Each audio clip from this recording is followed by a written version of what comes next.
Sound pitch তাদের premium লেভেলে কিছু ফিচার নিয়ে এসেছে এই বাজেট সেগমেন্টের সাউন্ড পিচ T3 Proতে। আর এই কারণে এই TWS কে জাতীয় TWS ঘোষণা করা হয়েছে। এটাই বাস্তব। I love you.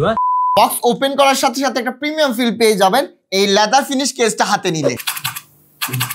Leather finish থাকার কারণে এইটাতে সহজে স্ক্র্যাচও পড়বে না। এই ইয়ারবাডস এর সাউন্ড কোয়ালিটি বেশ প্রিমিয়াম, অ্যাজ এইটাতে proven sound pitch tuning setup আছে। যারা মেটাল এবং ডেথ মেটাল মিউজিক পছন্দ করেন তাদের জন্য এটা খুব ভালো একটা TWS হতে পারে, অ্যাজ সাব বেস এবং মিড বেস এটা খুবই স্ট্রং এবং ডিপ। তবে আমি সাজেস্ট করব 50 থেকে 80% যদি আপনারা ভলিউমটা রাখেন তাহলে আপনারা বেস্ট আউটপুটটা পেয়ে যাবেন। কল কোয়ালিটি বেশ ভালো, স্পেশালি চলন্ত গাড়িতে আমি কথা বলে দেখেছি, আমি কোনো ঝামেলা ফেস করি নাই, যা এই বাজেট সেগমেন্টে খুবই rare thanks to its Bluetooth 5.4 support. Battery life ANC on থাকা অবস্থায় 5 আওয়ার্সে পেয়ে যাবেন এবং অফ থাকলে 7 ঘন্টা মতো পেয়ে যাবেন। IPX4 রেটিং পেয়ে যাবেন, যার কারণে জিমে বা হালকা পাতলা পানি ছিটা পড়লে কোনো ঝামেলাই হবে না। সেই লেভেলের ANC সাপোর্ট পেয়ে যাবেন। আর সেই লেভেলের সাউন্ড পিচ T3 Pro 2000 টাকায় মাত্র পেয়ে যাবেন সেই ট্যাগ থেকে।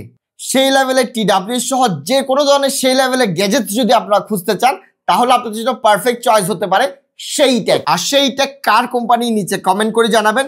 এই ক্ষেত্রে আপনারা জাস্ট এইটা পাওয়ার জন্য এক ধাপ এগিয়ে যাবেন। আর ভাই